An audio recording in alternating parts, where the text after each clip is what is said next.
Hello everyone, আসসালামু আলাইকুম। IELTS writing এ আমরা প্রতিনিয়ত কিছু ভুল করে থাকি। আজকে বিশেষ করে আইএলটিএস রাইটিং টাস্ক 2 তে আমরা যখন এসে লিখতে যাই কি ভুল করি তার একটি লিস্ট আপনারা স্ক্রিনে দেখতে পাচ্ছেন। এই 7টি ভুল নিয়ে আলোচনা করব। যারা এই ভুলগুলো শুধরে নিয়ে কারেক্ট বাক্য তৈরি করবে তারা অবশ্যই আইএলটিএস পরীক্ষাতে ভালো স্কোর তুলতে পারবে। তো চলুন আমরা প্রথম ভুলটা নিয়ে আলোচনা শুরু করি। আমাদের লেসনের প্রথম ভুলটি হলো কোথায় বিকজ অফ ব্যবহার করতে হবে, কোথায় ডিউ টু ব্যবহার করতে হবে। তো আমরা প্রথম বাক্যটা দেখতে পাচ্ছি যেটা ইনকারেক্ট। এখানে বলা হয়েছে many people support the arts due to it provides cultural value. তো আমি নোটে আপনাদেরকে বলেছি বিকজ অফ এবং ডিউ টু প্রায়ই আমরা গুলিয়ে ফেলি, অর্থাৎ কোথায় ডিউ টু ব্যবহার করতে হবে, কোথায় বিকজ অফ ব্যবহার করতে হবে এটা আমরা বুঝি না। তো এরপরে আমি নোট দিয়েছি আপনাদের জন্য যে ডিউ টু সাধারণত কোনো নাউন বা নাউন ফ্রেজের আগে ব্যবহার হয়, অর্থাৎ ডিউ টুর পরে সহজ কথা হলো একটা ফ্রেজ থাকবে। তো যারা ফ্রেজ বোঝে না তাদের জন্য বলছি, ফ্রেজ হলো শব্দগুচ্ছ। ফ্রেজের ভেতরে কোনো সাবজেক্ট প্লাস ভার্ব এই রূপের কোনো কিছু থাকবে না। তাহলে সবাইকে এটা মনে রাখতে হবে যে ডিউ টুর পর ফ্রেজ বসাতে হবে। এরপর আমি বলেছি আর বিকজ অফ একটি ক্লজের আগে বসে, অর্থাৎ আপনি যদি বিকজ অফ ব্যবহার করতে চান, বিকজ অফ এর পরে সাবজেক্ট প্লাস ভার্ব যুক্ত একটা পার্ট আপনাকে লিখতে হবে। তো একটা বাক্যের অংশে যদি একটা সাবজেক্ট এবং একটা ভার্ব থাকে তাকে আমরা বলে থাকি ক্লজ। তো এখানে আমরা দেখতে পাচ্ছি যে ডিউ টুর পরে ইট হলো সাবজেক্ট এবং প্রোভাইডস হলো ভার্ব। তাহলে এই যে ইট প্রোভাইডস কালচারাল ভ্যালু, এটা একটা বাক্যাংশ, আর বাক্যাংশ থেকে ইংরেজিতে বলা হয় ক্লজ। তাহলে ডিউ টুর পরে যেহেতু ক্লজ বসানো যাবে না, শব্দগুচ্ছ বা ফ্রেজ বসাবো, সুতরাং এটা ভুল। এটাকে কারেক্ট করার জন্য আমি এখানে বিকজ দিয়ে দিয়েছি। তাহলে এটা আমাদের একটা কারেক্ট বাক্য। Many people support the arts because it provides cultural value. অনেক মানুষ শিল্পকলাকে সমর্থন করে কারণ এটি সাংস্কৃতিক মূল্য প্রদান করে। যে ডিউ টু ব্যবহার করলে অবশ্যই ডিউ টুর পরে একটা শব্দগুচ্ছ বসাবেন, কোনোভাবেই ক্লজ বসাবেন না। আর বিকজ অফ বসালে অবশ্যই আপনি একটি ক্লজ বসাবেন। আমাদের লেসনের দ্বিতীয় গুরুত্বপূর্ণ বিষয়টি হলো ভ্যারিকে ওভার ইউজ করা।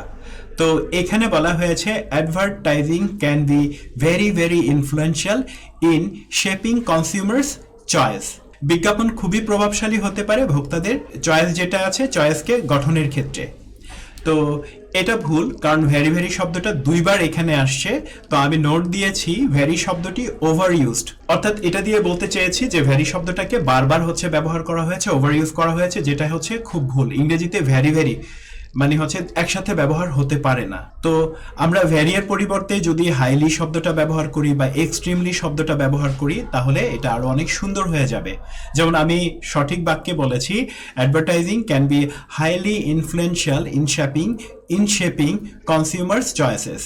বিজ্ঞাপন যথেষ্ট প্রভাবশালী হতে পারে ভোক্তাদের পছন্দ গঠনে। হাইলি ইনফ্লুয়েন্সিয়াল শব্দটা অনেক সুন্দর ভেরি ইনফ্লুয়েন্সিয়ালের চেয়ে, বা আমরা বলতে পারি এক্সট্রিমলি ইনফ্লুয়েন্সিয়াল।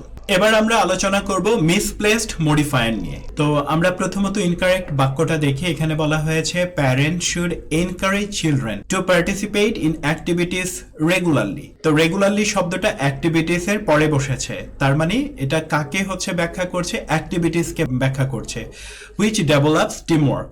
তো বাংলা অর্থটা এখানে দেয়া আছে। তো এখানে কি প্রবলেম আছে চলেন আমরা নোট থেকে একটু পড়ে নেই। এখানে বলেছি মডিফায়ার যেন সঠিক জায়গায় থাকে যাতে বাক্যের অর্থ স্পষ্ট হয়। প্রথম বাক্যটি ভুল, কারণ রেগুলারলি বসানো হয়েছে এমন স্থানে যা কার্যক্রমের ফ্রিকোয়েন্সি বোঝায়, অর্থাৎ অ্যাক্টিভিটিগুলো হয় রেগুলারলি, এইটা বোঝাচ্ছে। রেগুলারলি যে উৎসাহিত করে এমনটা বোঝাচ্ছে না। তো সঠিক বাক্যে রেগুলারলি এনকারেজের আগে বসানো হয়েছে। আমরা এখানে লিখেছি প্যারেন্টস শুড রেগুলারলি এনকারেজ, পিতামাতার উচিত নিয়মিত উৎসাহিত করা চিলড্রেনকে। তো এই বাক্যটা মিনিং দিতে চাইছিল এরকম বাচ্চাদেরকে উৎসাহিত করা। আর এই রেগুলারলি শব্দটা এখানে অনেক দূরে বসায় এনকারেজ করার বিষয়টি এটাকে স্পষ্ট করতে পারছে না, বরং অ্যাক্টিভিটিস রেগুলারলি করার বিষয়টিকে প্রথম বাক্যে বোঝানো হচ্ছে, যা মিনিংটাকে স্পষ্ট করতে পারেনি। যেহেতু সঠিক বাক্যে আমরা রেগুলারলির আগে এনকারেজ ব্যবহার করেছি, অর্থটা অনেক স্পষ্ট হয়েছে যে অভিভাবকেরা নিয়মিত শিশুদের উৎসাহিত করবেন। তো মূল বাক্যটা যদি পড়ি, parents should regularly encourage children to participate in activities that develop teamwork. অভিভাবকদের উচিত শিশুদের নিয়মিতভাবে সেই কার্যক্রমে অংশগ্রহণে উৎসাহিত করা যা দলগত দক্ষতা তৈরি করে। তো অনেকেই আছে যে মডিফায়ার কোথায় ব্যবহার করতে হবে এটা হচ্ছে প্রপারলি জানে না এবং এটাকে গুরুত্ব দেয় না। এটা একটা অ্যাডভান্সড ইউজ, হোপফুলি এটা আপনাদেরকে হেল্প করবে যারা একটু অ্যাডভান্সড লার্নার তাদেরকে। ইনকারেক্ট কম্প্যারিজন, আমরা মাঝে মাঝে হচ্ছে তুলনা করে থাকি যেটা হচ্ছে ইনকারেক্ট। যেমন এখানে বলেছে living in a big city is more better than living in a small town. এখানে ব্যবহার করা হয়েছে মোর বেটার। তো চলুন আমরা নোট থেকে একটু পড়ে নেই। এখানে কি বলেছি, প্রথম বাক্যটি ভুল, কারণ মোর বেটার ব্যবহার করা হয়েছে মোর বেটারের জন্য। এটি একটি রিডান্ডেন্সি, অর্থাৎ মানে হচ্ছে প্রয়োজনের অতিরিক্ত বিষয় এখানে ব্যবহার করা হয়েছে। বেটার শব্দটি নিজেই কম্পারেটিভ ফর্ম। আমরা জানি যে গুড মানে ভালো, বেটার মানে চেয়ে ভালো। তো বেটারের আগে মোর দেওয়ার কোনো দরকার নাই। তা এখানে বলা হয়েছে মোর কখন আমরা যোগ করতে পারি, যেমন হচ্ছে বিউটিফুল, মোর বিউটিফুল আমরা এটা বলতে পারি। তাহলে আমাদের কি করতে হবে, যেই ফর্মের সাথে অলরেডি আর যুক্ত আছে তার আগে মোর ব্যবহার করার কোনো দরকার নাই। তো এখানে যে সঠিক বাক্যে শুধু আমরা বেটার ব্যবহার করেছি। তো এখন আমরা সঠিক বাক্যটা একটু পড়ে দেখি যে living in a big city is better than living in a small town. বড় শহরে বসবাস করা ছোট শহরের তুলনায় ভালো। তাহলে আমরা কখনোই আর যুক্ত ফর্ম এবং মোর যুক্ত ফর্ম দুইটা একসাথে লিখবো না। দুইটা থেকে যে কোনো একটা তুলনা করব, ডাবল তুলনা আমরা করব না, যেটা ভুল। এবার আমরা আলোচনা করব সাবজেক্ট ভার্ব এগ্রিমেন্ট নিয়ে। এখানে বলা হয়েছে the use of technology have made education more accessible. আমরা জানি যে হচ্ছে হ্যাভের আগের যে অংশটা আছে পুরোটাই সাবজেক্ট। তো একটা সাবজেক্টে অবশ্যই একটা হেড ওয়ার্ড থাকে। তো হেড ওয়ার্ডটা কোথায় থাকে, প্রথম প্রিপোজিশনের আগে। তো এখানে বলা হয়েছে দ্য ইউজ হলো আমাদের এখানে বাক্যের হেড ওয়ার্ড। তো দ্য ইউজ শব্দটা যেহেতু সিঙ্গুলার, এটার সাথে আমাদের হ্যাভ না বসিয়ে হ্যাজ বসাতে হবে। কারেক্ট বাক্যটা হলো the use of technology has made education more accessible. তো আমরা এখানে নোটে বলে দিয়েছি সাবজেক্ট হচ্ছে দ্য ইউজ, এটা সিঙ্গুলার, তাই ভার্বও সিঙ্গুলার হবে, অর্থাৎ হ্যাজ বসাতে হবে। তো সাবজেক্ট ভার্ব এগ্রিমেন্টের ব্যাপারে কিন্তু আমাদের অনেক সতর্ক থাকতে হবে, কারণ রাইটিং এ এই বিষয়গুলো নিয়ে আমরা ভুল করে থাকি। এবার আমরা আলোচনা করব অ্যামাং এবং বিটুইন নিয়ে।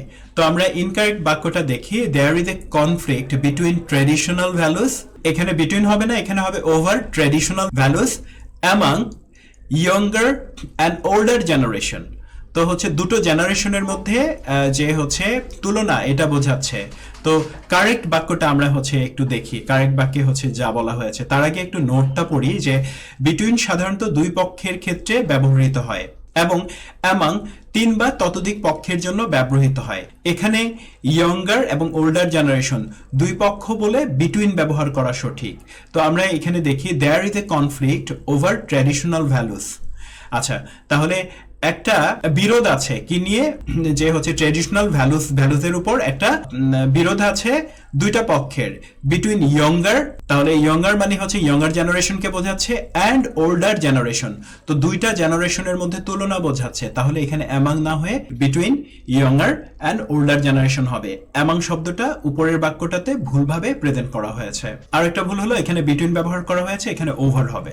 আমাদের লেসনের সর্বশেষ যে ব্যবহারটা সেটা হলো inaccurate use of passive voice. Passive ভয়েসের অযথাযথ ব্যবহার। তো এটা কি, এটা আমরা হচ্ছে একটু দেখি যে incorrect. Environmental problems are caused and needed to be solved by government। তো আমরা হচ্ছে এইখানে দেখলাম যে এই যে আর কস্ট প্যাসিভে আছে, এরপরে হচ্ছে আর দিয়ে আবার বলা হয়েছে are needed to be solved, তো প্যাসিভে দেয়া আছে।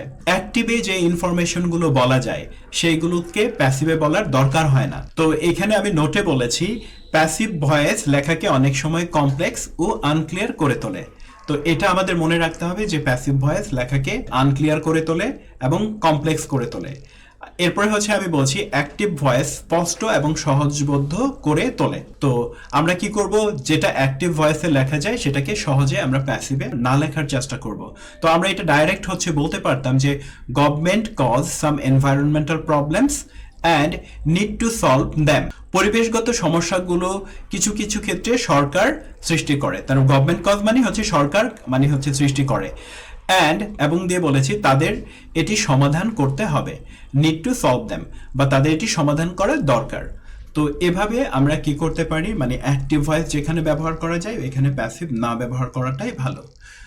হোপফুলি লেসনটি আপনাদের সবার কাজে লাগবে। সো আজকের লেসনটি এখানেই শেষ করছি। সবাইকে অসংখ্য ধন্যবাদ লেসনটি দেখার জন্য।